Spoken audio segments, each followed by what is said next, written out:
पूरा माहौल है उससे यह स्पष्ट है कि राज्य नाम की सत्ता समाप्त हो गई है, या फिर राज्य ने जानबूझकर ऐसी ताकतों को बढ़ावा दिया है या छूट दे दी है जो लोगों को पकड़कर पीटें, उनके मवेशी लूट लें और उनकी हत्या कर डालें।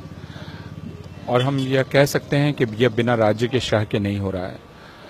तो पहले तो कि इस राज्य की सत्ता का समाप्त होना और दूसरा राज्य की शह पर गुंडों के हवाले देश को कर देना।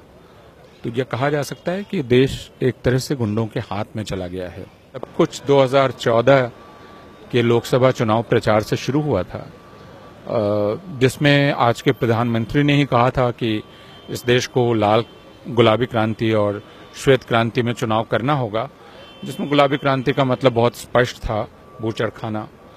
तो उन्होंने तो पहले ही यह उकसावा दिया था कि बूचड़खाना यानी मुसलमान यानी गोमांस, तो उस नाम पर आप जो भी करना चाहें कर सकते हैं, इसकी छूट है। ये बहुत स्पष्ट है, इसलिए बाकी बहाने हैं। औरतों के संरक्षण की बात जो लोग कर रहे हैं वो फिर एक तरह का मजाक है ना, क्योंकि और मुसलमानों को मारकर आप मुस्लिम औरतों को कह रहे हैं कि हम मुस्लिम मर्दों के जुल्म से बचाना चाहते हैं। इससे बड़ा मजाक मुझे नहीं लगता है पिछले 150-200 साल में कोई हुआ है। ये शुद्ध मजाक है, इसको बहुत गंभीरता से लेने की जरूरत नहीं है, लेकिन गंभीरता से इसलिए लेना पड़ता है कि यह इस देश की सरकार कर रही है। समाज को यह समझना पड़ेगा कि देश ऐसे लोगों के हाथ में चला गया है जो इसे अपनी शक्ल का हिंदू राष्ट्र बनाना चाहते हैं। यह खतरनाक है।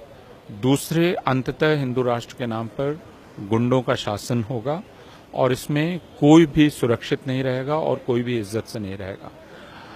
तो यह बात इस देश के हिंदुओं को सबसे ज्यादा सोचने की है कि क्या उन्होंने सभ्यता खो दी है या वे सभ्यता बचा कर रखना चाहते हैं।